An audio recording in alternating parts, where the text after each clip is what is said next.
Imagine the United Kingdom in the 1960s. London, the British Empire, still keeps the image of a world power. On the streets, men in bowler hats, women in dresses. It seemed like order, tradition, stability. But it was here, in this model country, that a crime occurred which shocked the world.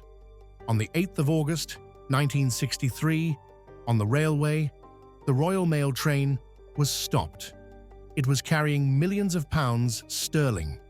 The driver saw a red signal and stopped.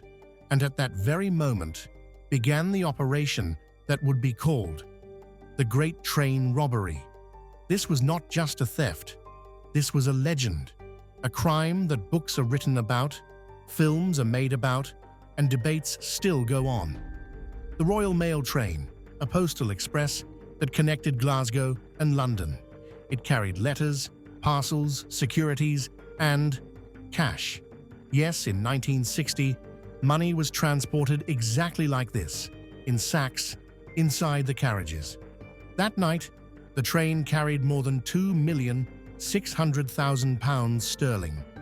To understand the scale, that is about $50 million today. And all of this in ordinary canvas bags marked Royal Mail.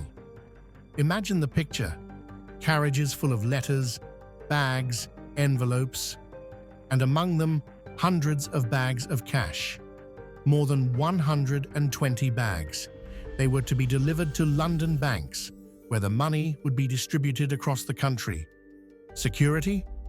It was there, but minimal.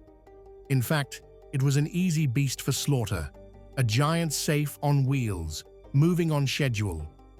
The main organizer, Bruce Reynolds. A man charismatic, clever, and daring. He was just over 30. He wanted not only money, he wanted to enter history. Reynolds gathered a team of 15 men, among them experienced robbers, burglary specialists, former prisoners, and even a former train driver, to drive the train after the stop. They prepared for months, studied the route, chose the spot where they could safely intercept the train.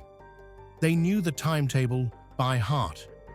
The train ran like clockwork, without delays.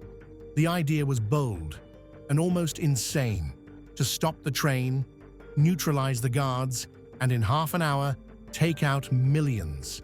And the more they planned, the more they understood it was possible. The night of the 8th of August, 1963, arrived. At about 3 o'clock in the morning, the train approached the signal. The gang had prepared the signal in advance.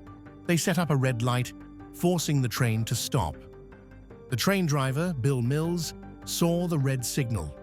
He stopped the train and went out to check. At that moment, he was struck with an iron bar.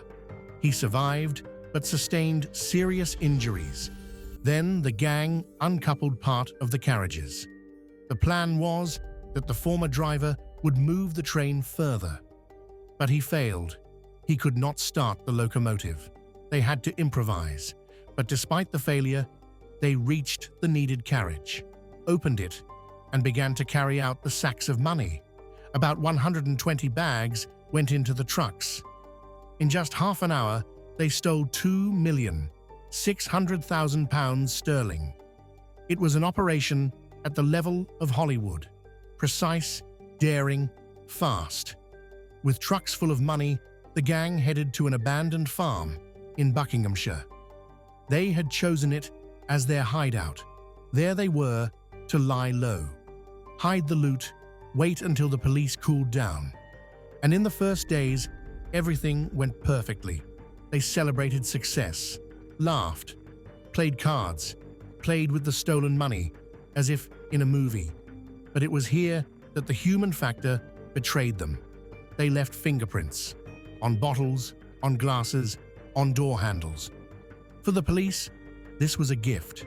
When they found the farm, there were enough traces to track down almost all of the participants. The police operation was massive. Arrests followed, one after another. When the trial began, It turned into a real spectacle. The newspapers were full of headlines. The Great Train Robbery. Photographers crowded outside the courthouse.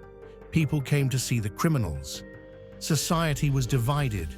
Some saw them as villains, others almost heroes, daring anti-heroes. The sentences were harsh. Most of the participants received 30 years in prison. It was a signal. British justice would not spare those who challenged the system.